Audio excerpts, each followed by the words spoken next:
Good evening, everybody.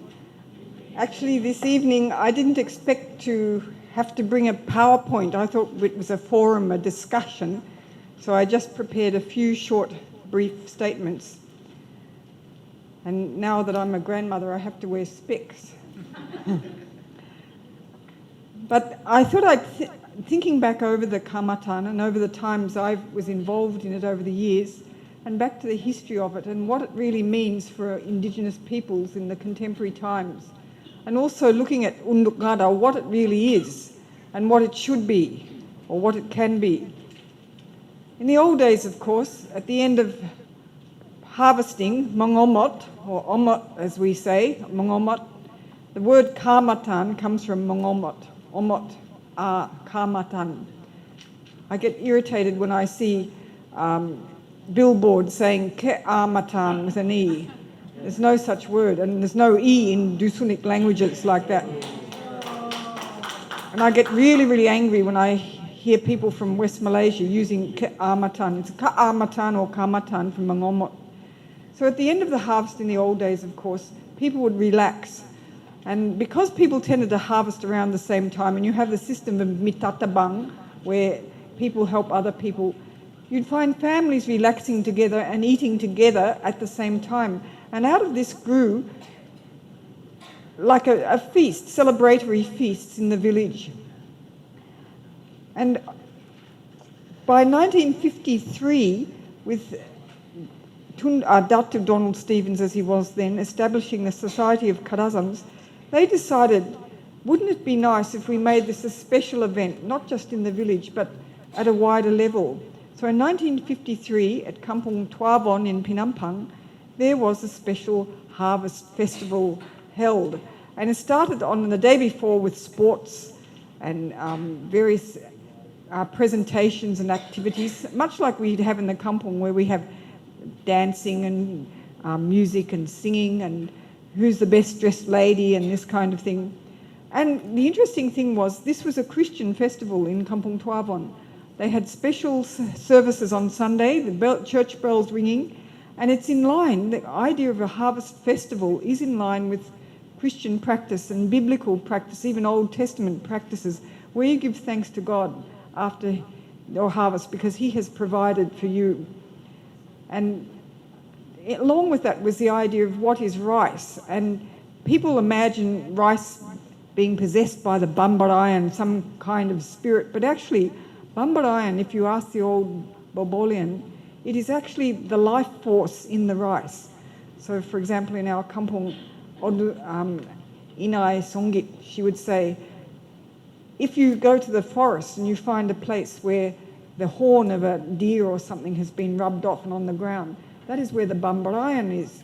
Or if you go to the forest and you find a spring of water welling up, Bambarayan will be there and you can scoop it up and put it in your pocket.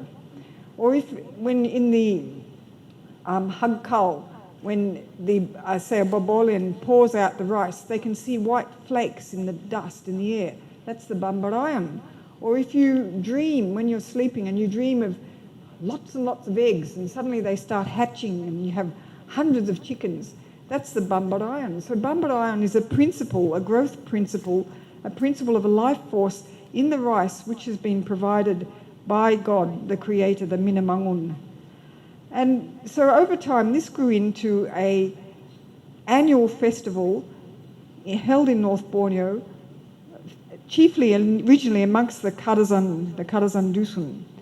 And in 1958, there was one of the winners of the Miss, I think it was Miss Malaya competition. We'll have to check this again, but it was from a beauty pageant from overseas. Remember, this is before Malaysia. Malaysia was only formed in 1963. But in 1958, this lady visited North Borneo. And at the time, you must remember, most of our people were rural. And most of our ladies, our young girls, were rural. They were living in the kampung. They were working as their forebears had worked. And various people, especially Tan Sri Herman Looping, who was a member of the Society of Kadazans, they had noticed, as is often the case with indigenous societies that have been in a place for hundreds, maybe thousands of years, they noticed that there seemed to be an overpopulation to them. It wasn't that big, but an overpopulation of women compared to men. And they were thinking, what will happen to these girls when they grow up into ladies? Who will they marry? So they need to come out of themselves. They need to become more modern. And remember, at that time, there were teachers and nurses and Roman Catholic sisters who were Karazan Dusun, but most of our women were still, like the men, they were still working in the rural areas. So he suggested, and other people agreed in the Society of Karazans, that they should have a Miss Karazan festival or a Miss Harvest festival.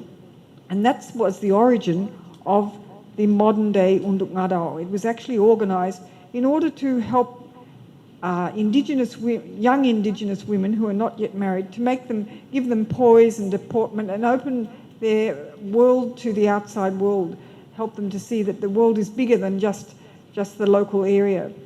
Now, by 1960, Donald Stevens and also Datu Gunsanad and various others, they asked the government, at that time Sabah had already become a British Crown colony after the war, they said, can we have a day off, a celebration day for all those communities that plant rice?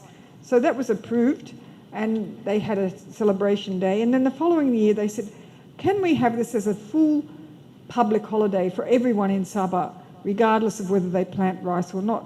So that was approved by the British administration at that time. And then, of course, in 1963, we have the birth of Malaysia, and the Society of Karazans developed, if you like, or it bloomed into a new organisation called the Karazan Cultural Association. And that was formed actually in 1963, as was Peradatan, which was formed in Tuaran to research Lotu Dusun and Bajau culture. So they were actually formed in 1963, but they were registered in 1966. So from the birth of Malaysia, we already have a pre-existing festival, a harvest festival. And if you look at the development of festivals throughout the nation of Malaysia, the Harvest Festival is one of, if not the first, that I know of in Malaysia, because it goes back to 1953. And it's a natural development from an existing relaxation celebration feast in the villages. So it's not something artificial that they decided to do. So this is actually an historic thing that has developed over the years.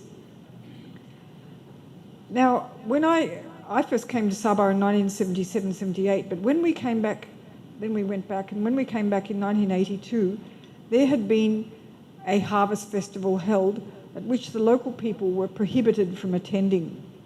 And this had been held in Keningau, and everyone was very angry, and they said, oh, we weren't allowed to go in because the Agung was there, and we were prevented from attending. And then those government officials that attended said there was nothing cultural there.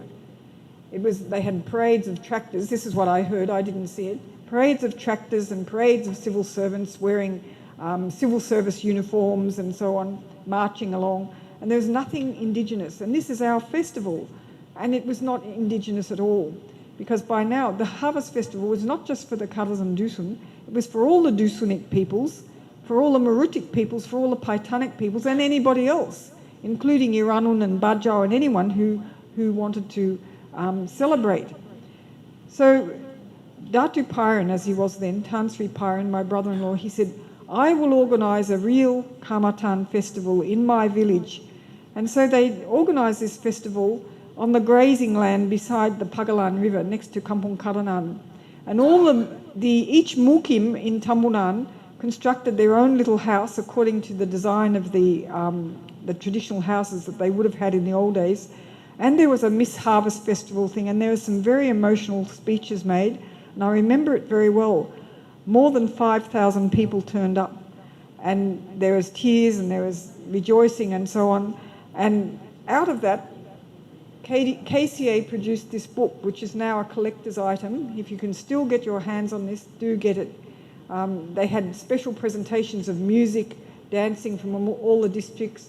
They had special presentations of tatana, which was a kind of martial arts that developed briefly then, and all kinds of stories and whatnot collected in here. And there are special messages from leading Dusun and Karazan Dusun people. And if you look at some of the photographs, you'll see people came from whatever background, from right across the board, from different cultures, different societies, even political enemies were there in solidarity. So that was a watershed in the development of the modern Kaamatan. I will always remember that. Our son was only 2 years old, and if you look carefully in some of the pictures, you can see my husband and me in the background wearing our sinambayaka and holding our baby son. But that was a watershed harvest festival because it was where the indigenous people stood up and said, this is our culture, and we will not be downtrodden and have our culture rubbed underfoot. And a lot had gone on before that. At one stage, I believe the then Chief Minister was demanding that, or suggesting that we should no longer use Indigenous labels. Anyone should be called Pribumi. And there's a big outcry against that because people here are proud of their culture. And I remember not long after that, I don't know whether it was 1983 or 1984, in those days the Kaamatan, the state level one, would travel around from district to district. And it was usually one day, but people would turn up the day before and there'd be football matches and whatnot, and then they'd have the main day with the Miss Kaamatan, or Ratu Kaamatan as it was called then. And later on it became Unduk Ngadau after 1991. Back in the 80s it was still called Ratu Kaamatan. And I can remember how it was even though it was a stage presentation at the state level, it was still a means of people coming together and solidarity and expressions of unity. And I remember at one Kaamatan, this was after, I think it was after, maybe Benedict would remember, after Pyron had been declared Huguan Sio. He was declared in many different cultures, not just Kadazan Dusun, amongst the Rungus and the Lotod and everywhere. But there was one Kaamatan in Inanam, which was a state level one, where the then Chief Minister, I won't mention his name, he actually stopped my brother-in-law making his speech. And people were very angry. So already you see that this expression, this celebration expression, is becoming a vehicle for people to express their identity and a vehicle by which they could express displeasure in a way. So at that time, all kinds of political things were going on. The Kaamatan was not political, but was part of a growing political awareness, a cultural expression of political awareness, which I think has been lost now. Everything is party politics. It wasn't then. There was no party politics in those days. Then after the, you all know the history, I don't have to remind you, but I do remember that in the mid to late 80s, the Kaamatan in 1986 was still organised jointly by all the cultural associations, especially with KDCA. But in 1987, it became an official government function where everybody worked together. And I was involved in those committees too, because I was working in the Ministry of Cultures and Sports, and I used to be sent along to the meetings. And at that time, there'd been feelings that this Miss Kaamatan or Ratu Kaamatan was losing its identity as an expression of Indigenous womanhood. And there was claims, I don't know whether they were true or not, but there were claims that the person in charge of organising that particular event would actually change judges' decisions at the back of the stage. Now, I can't corroborate on that because I never saw that, but it seemed that every year it was someone from Penampang. I don't know whether that's true or not either, but that's what people said. But what I did notice is that everybody wore the sinambayaka, that's the Kadazan Dusun costume from Tambunan or Penampang. And yet we had women coming, young women coming from all over Sabah, from every district, but they're all wearing this one costume. So in 1988, I remember the new chair of the Kaamatan Unduk Ngadau, it wasn't called that then, it was still Ratu Kaamatan, Datin, she was then Datin Diana Dompok. She called a group of us together and she said, let's make the Ratu Kaamatan something real, something that's an expression, a cultural beauty competition, not something where everybody wears somebody else's costume as a uniform, but something that's more expresses the diversity of Indigenous cultures in Sabah. So I remember we used to meet in her house and we decided to revamp the Ratu Kaamatan, and the first thing we said was that every representative, because remember at the state level, all these girls that were participating were from the district levels. So we said that every participant in this competition must wear a traditional costume from her district. So if, for example, a Timagon Mur or someone from Tenom or Ulu Tamani or somewhere turned up wearing the Pinampang Buludu costume, she would lose marks because she was not representing a culture from her district. Even if you had lots of cultures in the district, you had to pick one and wear their costume. The second thing was they had to be knowledgeable. No more nonsense about the origin of the Kaamatan or silly political talk or anything. They had to know their own culture, and they had to be able to speak their mother tongue or father tongue. They had to be able to speak their heritage language. This was something else that we instituted. And then they had to have good general knowledge, not just of Sabah, not just of their district, but of Malaysia and the world as well. And another thing we introduced, which was not enforced before that, but this was introduced by that committee, was that the minimum age for someone to enter this competition was 17 years, or she had completed Form 5, because sometimes you get 16-year-olds going ahead and so on. No more would you have 15-year-olds, 14-year-olds, as happened in the past. So we put the standard, we set the bar. The minimum age would be 17 years, and I think we set a maximum age of 28. And that was the first time that any organisation had come out and said this about any kind of beauty pageant in Malaysia. And then not long after that, the Education Department came out and said no secondary school student who is 17 years of age or younger can participate in a beauty pageant. But we did it first. It wasn't from the Education Department, they followed us. It was the Kaamatan Dusun and other Indigenous women saying this. So we were a first in that. And the other thing that came out of that committee was that we decided, instead of silly prizes like a trip to Paris, for example, where you send the poor girl off to Paris, maybe with her mother or someone, and they do nothing but sit in a hotel and come back, that they would go instead to KL. Know your own country first, so that they would have a special guided tour around Kuala Lumpur, see the museums, see the main landmarks and so on, that they would be taken care of, and this would be an educational tour in Malaysia. So that was one of the prizes. And the other thing was that anyone who won a prize in this competition would have to do community service in her district for 1 year, any kind of community service, whether working with a church or helping poor people or doing programs in agriculture or whatever. This was the thrust of that Unduk Ngadau. It was very different from earlier ones where you have girls all dressed in a uniform waddling around the stage in time to Kaamatan Dusun pop music, which was quite funny to watch actually. Some of them looked like Karabal and some didn't. Some looked quite graceful. So we revamped the whole idea. And this led into 1989. And 1989, just like 1982 was a watershed year, 1989 was a watershed year. Because up until then, the state level Kaamatan had been held at different locations in different districts each year. But in 1989, the KDC, or KCA as it was then, built the Hongkod Khoisan. And the name of the complex is Hongkod Khoisan.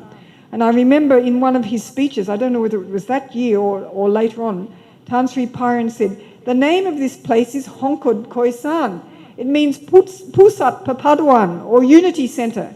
It is not, the name of this place is not KDCA Hall.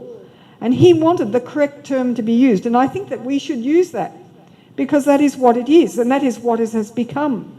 And today, whenever there's a festival, a harvest festival, people come from all over Sabah, they come from all over the world to that Unity Centre to celebrate this time.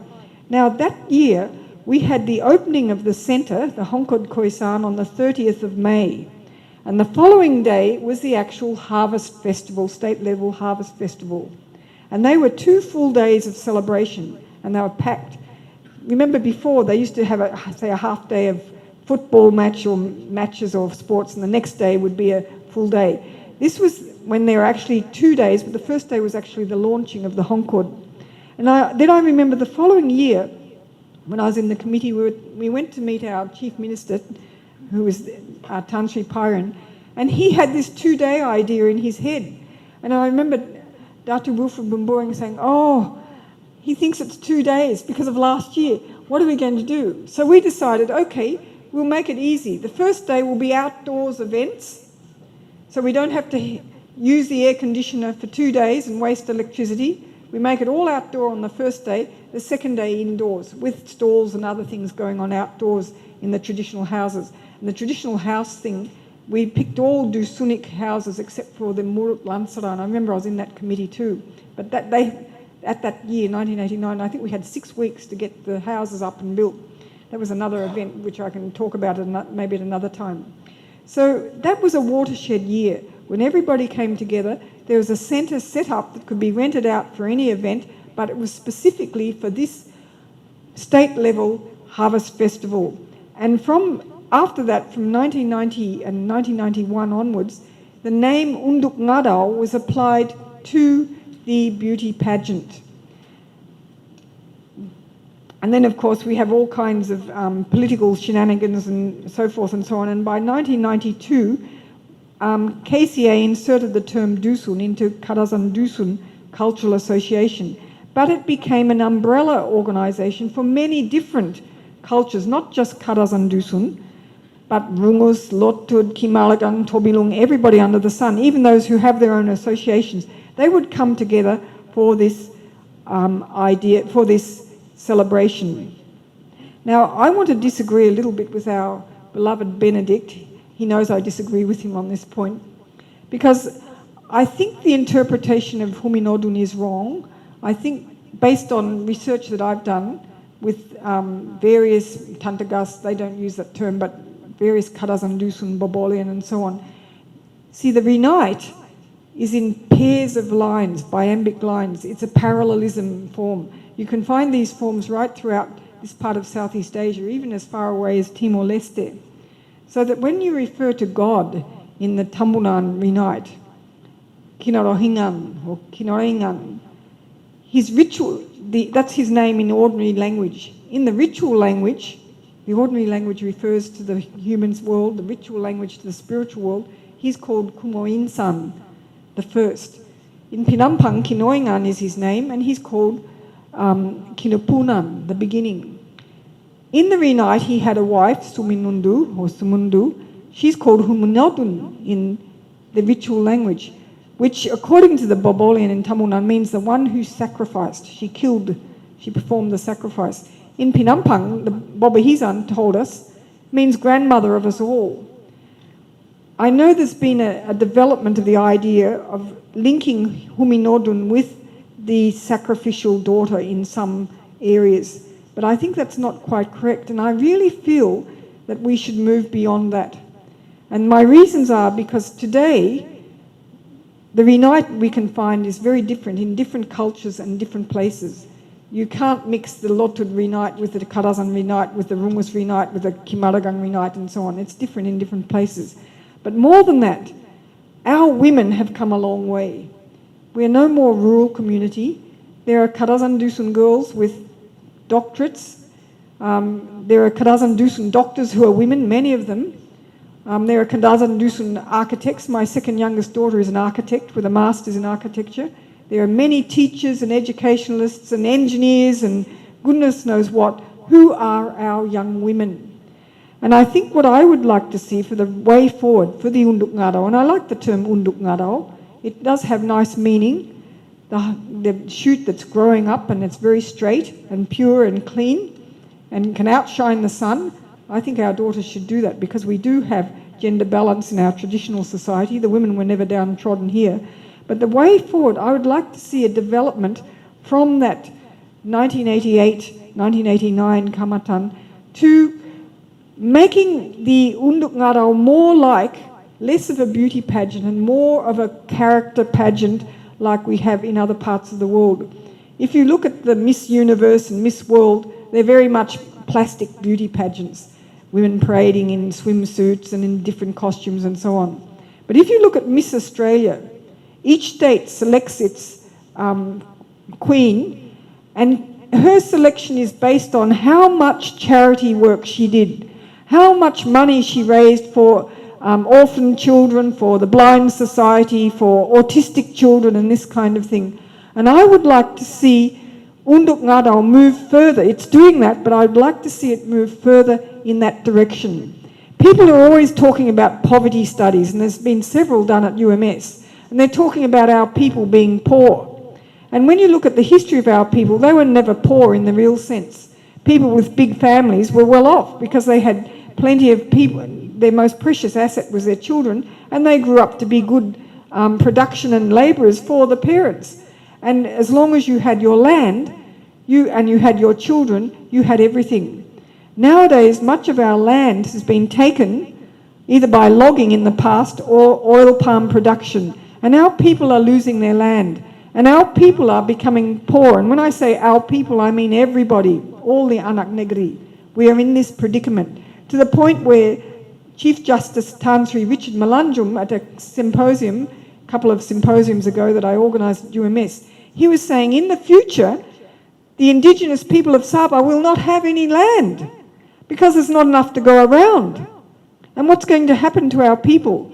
Now, with this looming on the horizon, I can see that our educated women who participate in the Unduk Ngadau, if that competition can be developed into an arm or a vehicle for the eradication or alleviation of poverty, for the alleviation of lack of education, for help for, say, autistic children, for landless people, for whatever, I would like to see the Unduk Ngadau go in that direction more than it has in the past, where it's just, well, it's not just, it is a cultural beauty pageant, but the emphasis has been very much on beauty still, and I would like to see it move more towards women working for their communities.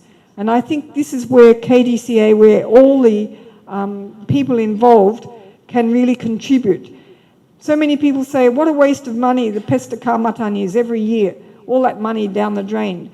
But if we have an Unduk Ngadau, and it has become part of a main feature of the Harvest Festival, it wasn't once, but it is now. People turn up to support their district, and they want to see if the good one wins or the lousy one wins, and they want to see all the colourful costumes. If it's become the highlight of the Harvest Festival at the state level, maybe we can use it as a vehicle for further developing our people in the 21st century. And on that note, I will stop now, or I could go on, but I leave it to you all if you want to raise any issue, and maybe Dr. Ramza wants to add or subtract on that point. Thank you very much.